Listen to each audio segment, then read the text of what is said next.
Hi everyone, welcome back to this channel of crafting, crochet and knitting. My name is Nikki and welcome to my little yarniverse.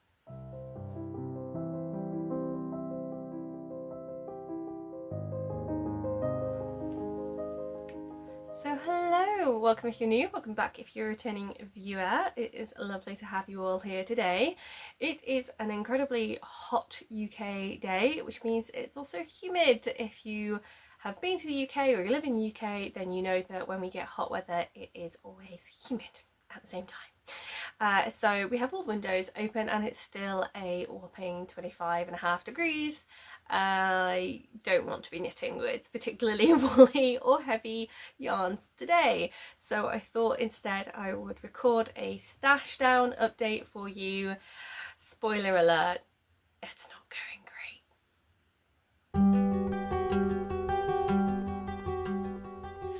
So let's start with some of my finished projects because those are then yarns that I have got out of my stash. So the successful things that I've been working on. I was working on a lot of jumper projects because they were big consumers of yarn, but they were probably not big consumers of yarn for the time it took to make them, because it still would take me a month to a month and a half to make a jumper, even though it would get about 400 or 500 grams of yarn out of my supply. So I had finished the Moon and Stars jumper a little while ago, or the Moon Phases jumper, sorry. I then took that and tweaked the pattern and made a starry jumper. Then I made my autumn jumper, which is still my favouriteest jumper ever. And then I decided to move on to making the Fair Isle Christmas jumpers. I don't think these are strictly speaking Fair Isle, so maybe I should just be calling them colourwork Christmas jumpers, but I have been wanting to make colourwork Christmas jumpers for me and my husband for a while now.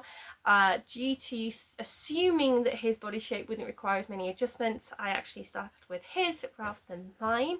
I'm glad I did, because what I learned is that actually next time I make him a jumper I probably want to do a little bit of tweaking of body shaping, but it came out pretty nicely. So here is his jumper. I'm really happy with how this came out. We have got reindeers, we have got holly berries, we have got really nice snowflakes, we have got Christmas trees. So yes, really happy with how that came out. It's in this beautiful emerald green, well, not emerald green, sprucey green, and this is a nice sort of silvery grey. So yes, that's how that's come out for him. He likes his jumper, which is good. He got to decide like how long the arms were and how long the torso was and that sort of thing. He got to pick out motifs that I would use to make the jumper with. I'm getting hot just holding this thing, so I'm not going to talk too much about it. It's basically, I took all of the sizing measurements from the Moon Phases sweater, got his size, got him to try on some of my jumpers to work out how they compared and where I could and couldn't lose fabric, and then just used all of that to basically plan this out. I also took the graph shape from the Moon Phases sweater as well and tried to fit all of these into that graph shaping. So a couple of lessons that I needed to learn about like the pattern repeat and where the repeats start and how to line things up, but it doesn't look so bad, and I'm the only one that can probably notice where those things are, so it's totally fine. But I will take that forward when I'm planning my jumper, which is going to be harder because I do have to add extra stitches in the front for bust measurements. So yeah, after finishing this, the weather was heating up. I couldn't bear another jumper project. I would have to do so much planning for mine and I just didn't have the brain space, so I parked the jumper idea.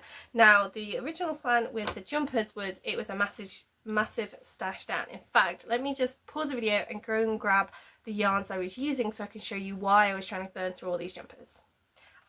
This I believe is what I have left of the green from his jumper. I had 2 balls of this Women's Institute 400 gram Aran, and this is what I had left. So I did have a fair amount.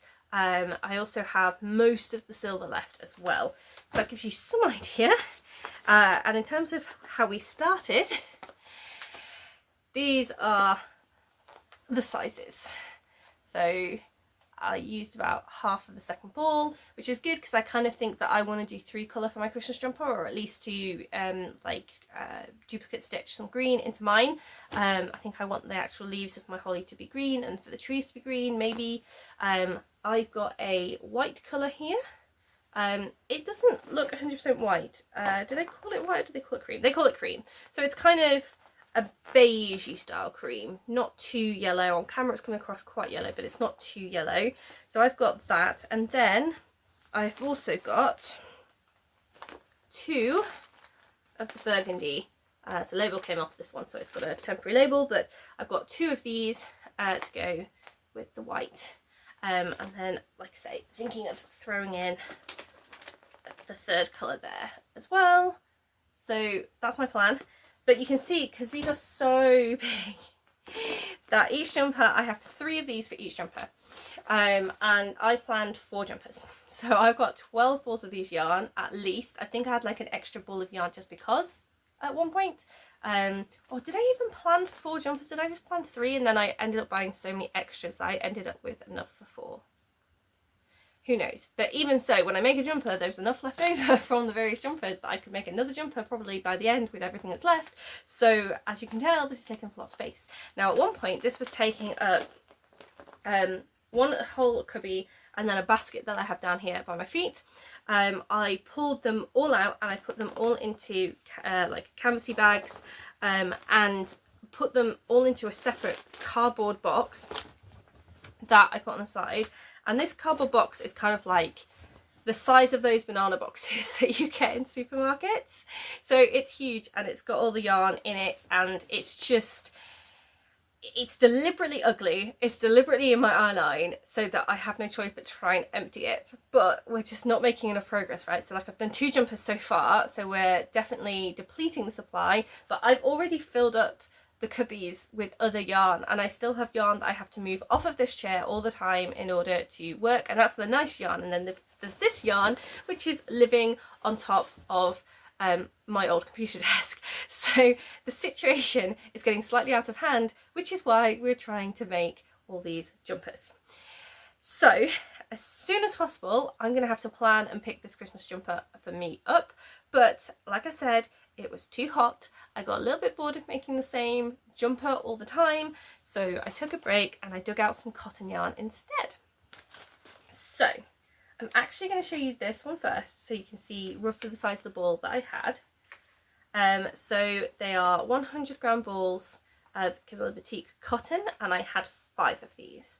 So they didn't take up too much space, but they probably took up the equivalent space of one of those balls of yarns together, and I've had them for years.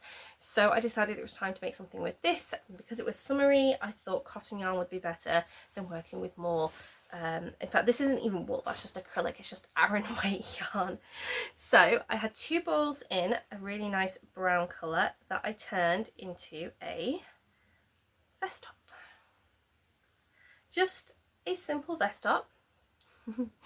The ends are not woven in. I used almost everything. I've got like the tiniest amount left, and it's rolled in a bag. There we go, just this much left. Now actually I weighed this and this probably would have been enough for about like 4 more rows, so I could have done it, but I suppose I've got this now to help with mending if I ever need to mend, so that's kind of okay. And then the rest is in the top.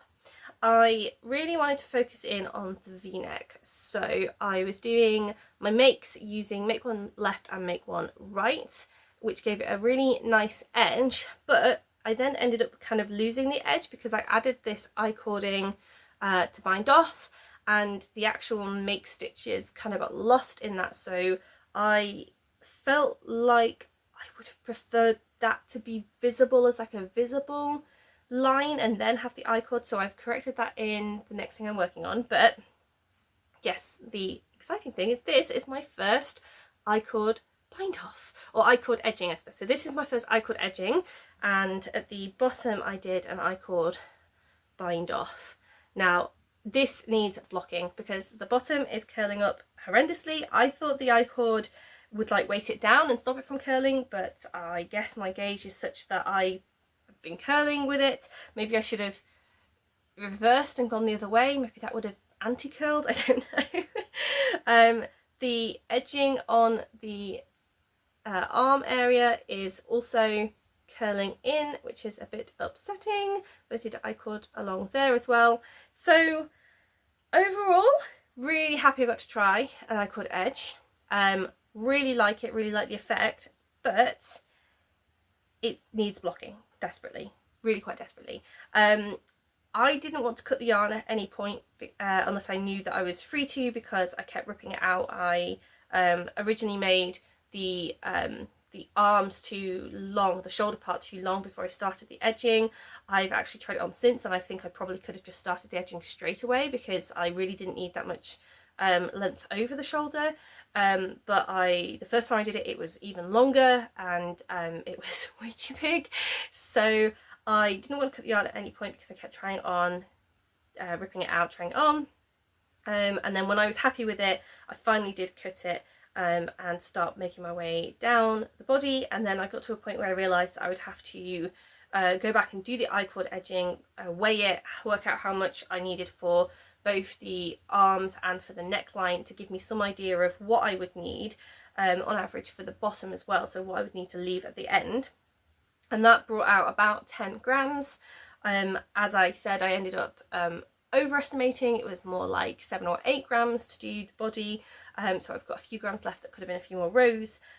So it's quite cropped on me. I'm not going to try it on just because it's not got the most coverage, and if I sit the wrong way, that won't be great. But it's a really nice, loose and airy top during this heat wave. So when I'm just walking around the house, I will be making use of this. Maybe by blocking it will help. Maybe I can do like a little, like, just wear a vest up underneath it or something if I want to wear it out the house, just for a little bit more coverage. But the main thing is it's used. It's going to be a useful addition to my wardrobe for around the house, just something loose. I just need to weave the ends in. So that's that one. Now for the non-finished projects. Now for the non-finished project. I have been pretty good of late at only knitting on one item at a time.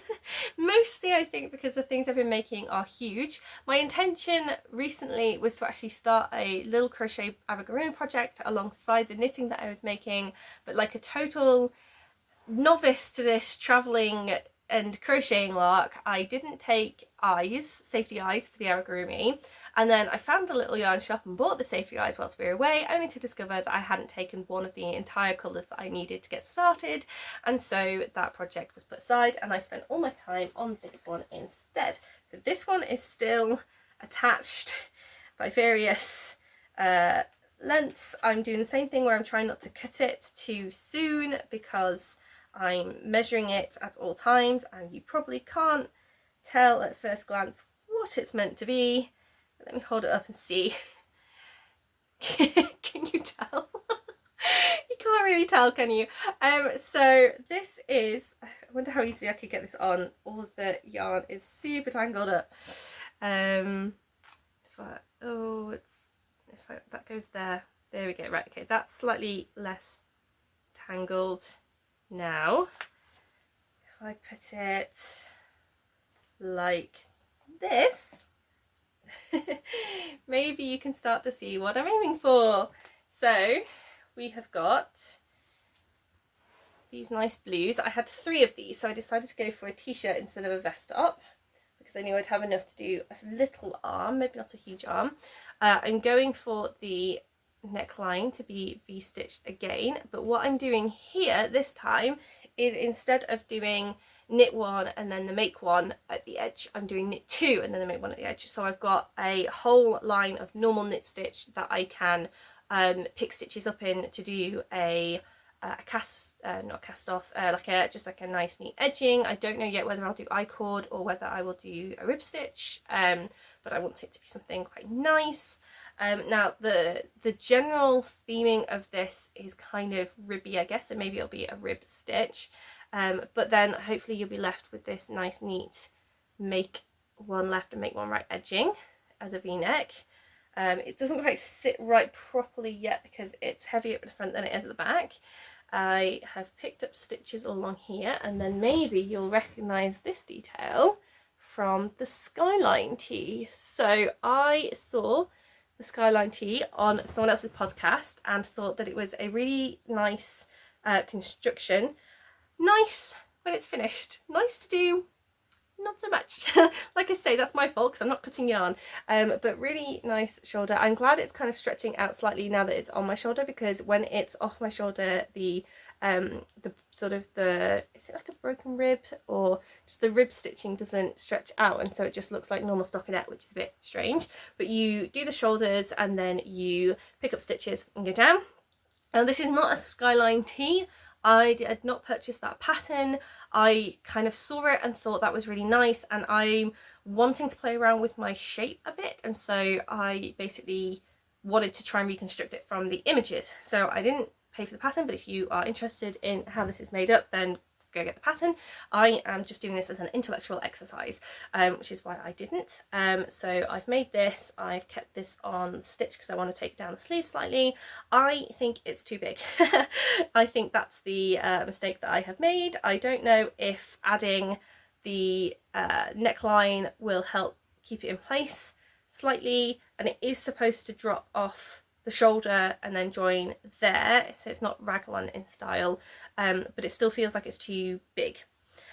So that might have been my mistake. It might be like a loose top again that I throw over a vest top, but we'll see. I actually think compared to the back there are fewer stitches on the front at the moment, and I probably should be doing more stitches in the front, but I don't think it needs it, because if it does, it's going to go too low and it's going to be too revealing. So I think I'm just going to have to join it here, and I don't know how I feel about the fact that it's then going to be quite, like, it's going to be 2 inches smaller on the front than on the back. Maybe I need to add the stitches here instead, but it doesn't feel like I need to add those stitches there. Basically, for me right now, t-shirt construction is not going great. When I looked at the back, it seemed fine, and the first time I tried the back, I added way too many stitches. I ripped them out. I cut it down significantly. I think I cut it down by about 4 inches because I really had overestimated. And even now it's still a bit big, and I probably should have ripped it out again, but I've already done this much, so I'm not going back by that much. I did an ever so slight amount of short rows in the back just to give it a little bit of curve around my neck. And then just have been knitting straight ever since. So yes, if you're cutting your yarn and if you knew what the pattern was, this would probably be delightful, because picking up those stitches from the shoulder was actually really quite relaxing and therapeutic. I can't explain why, but it just feels neat. I don't know that I've really done it justice, but it feels like a really neat way to do the shoulders. But like I say, because I'm keeping my yarn attached everywhere in case I need to pull anything back, and because I don't know like how much yarn I'm going to have, and so I'm trying not to cut it and waste any like weaving in length for as long as possible, it's become a bit of a tangled mess, and trying to keep all of this untangled is making the knitting less enjoyable than it probably could be. So go get the pattern if you want to make this t-shirt. I'm learning a lot though. I really like that v-neck, make one left, make one right construction. I really like those shoulders, but I have not got my measurements correct, and I think it's because I'm just not used to doing this construction of garment at the moment, where it's sort of this drop shoulder kind of way of doing things, and I think that I probably do prefer a raglan.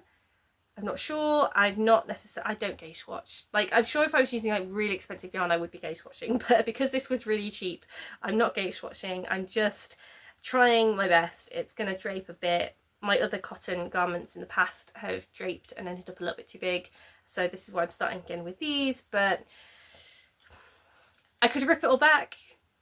I'm not going to, but I could. Yeah, so it's my fault for being lazy. I just want the yarn gone out my stash. If it means that I end up wearing it for a bit and then giving it to someone who's a size or two bigger, then so be it. But right now, I just want to use it as a learning tool more than anything, because I'm working my way up to starting to eat through some of my good yarn. which brings me on to the next section. So, stash down progress. How are we doing really? Not so great. What I have managed to get out of my stash includes about 1 kilo of this Women's Institute yarn, so this Aran weight yarn, which like volume wise is, you know, part of a cubby, like half a cubby. So I managed to get that out of my stash, which is good. I've also managed to get the nearly get the 5 balls of cotton yarn out of my stash on the vest top and the t-shirt. So that's again like another equivalent of one of those balls of yarn volume wise, so it's probably another part of the cubby. So I'm sort of freeing up the equivalent of a cubby from my stash, except that we recently went on a holiday and I went to 4 different yarn stores, so you can see where this is going. I did come away with about a cubby's worth of yarn. So I'm not going to show you that yarn today because that is a whole another video in itself, given that there is a cubby's worth of yarn to show you, plus maybe some clips from the holiday itself. But yes, stash going out is about equivalent to stash coming in, and I thought I was doing so well, and unfortunately I have fallen at the first hurdle. So the problem is time. The problem is always time. It takes me a month to a month and a half to knit a garment for myself, which means that in like the space of a year, or half a year, I could maybe make 4 garments. That's roughly where I'm at, right? Because I've made a couple of jumpers this year, in fact probably like 3 jumpers this year. I've made a vest top, I'm making a t-shirt, so that's about right in terms of how much I am making. But in half a year I'm not going to not go to a yarn shop, especially because I like supporting local yarn shops. But anytime it's a new shop and a shop that I'm not going to be going back to anytime soon, I end up buying loads because I can't decide on just one. There are so many beautiful colours and I want to support them, and so I get loads. I was a little bit better this time. I bought some minis, so there's not as much yarn coming in, but lots of different colours. And I also bought loads of doodle decks, so there's stuff coming in that's not yarn, but I have currently got loads of my books being stored on top of my basket of yarn that is out front of my Kallax, because right now I don't have enough space to put my books in to any of these cubbies either, because it's full of yarn, and my chair that I'm sat on right now usually has loads of yarn piled high on it.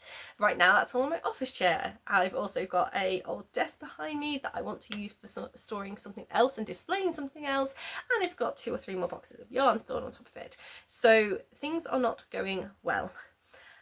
The acrylic yarn has become compacted. I think I'm mostly content with the state of the acrylic yarn. The problem with the acrylic yarn is that I'm not using it much at the moment because I don't have a project necessarily in mind, and so I only pull out bits when I start to do aragurumis, and that doesn't take up a lot of yarn. But at least at the moment it's just these 3 boxes and one that's up there, so it's out of the way, so it's not a problem to me. But I don't then have the space to go and add more of my hand-dyed yarns. When I buy those hand-dyed yarns or just buy those luxury branded yarns, I don't have anywhere in here to put them because there's already 2 cubbies of sock yarn, and there's at least 1 cubby of books and 1 cubby of equipment, and then there's cubbies that have sewing stuff in them, and I just need to work my way through so much of this stuff, and I just don't have time. So that is the problem that we've been having at the moment. I'm not sure how I'm going to resolve that problem. I do need to keep ticking away at knitting stuff. I'm not going to count July because I need to finish the t-shirt in July. So that leaves me with August, September, October, November and December. December is going to be probably a write-off because I have plans already for aragurumis for Advent, which means I've got 4 more months left. Realistically, that's going to be 2 more garments.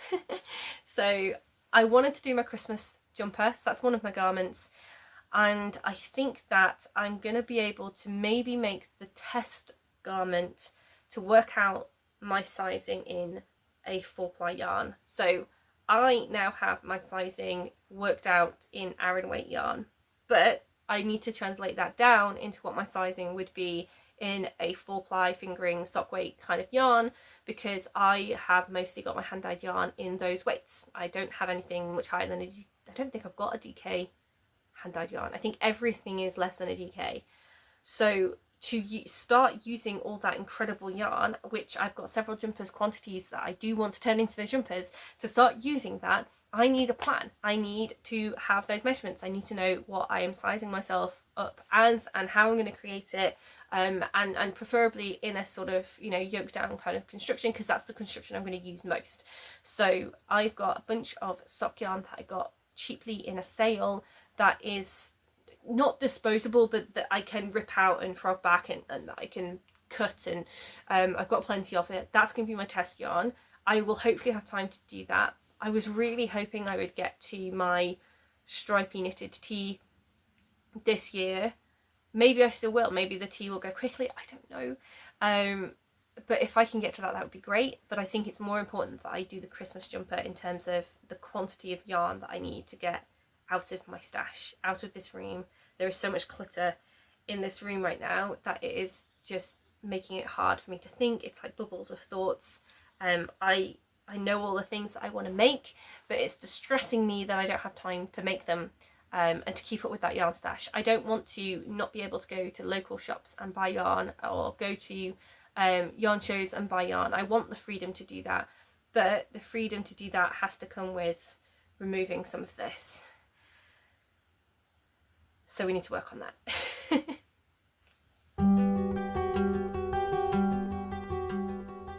So I'm going to round out the video there because it is getting too hot to think.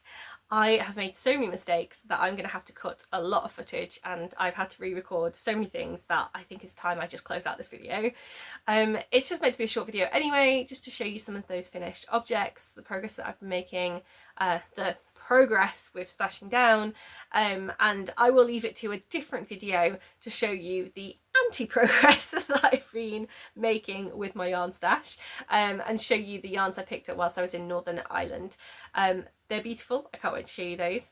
I'm also hoping to very soon acquire an e-spinner, and when I do, I'll be able to show you some e-spinning footage as well. So I'm really looking forward to that. I haven't got the e-spinner yet, so I probably shouldn't have told you that, but I really want an e-spinner, and trying to get hold of an e-spinner that is affordable is quite difficult, but that's my next purchase, and hopefully that will help me remove some things from my stash rather than adding to them. Of course, if I get totally the spinning bug, I'll end up buying more things, but that's a problem for future me to worry about. I am going to round out the video there. Let me know in the comment section what you have been working on, and I will see you very soon. Bye for now.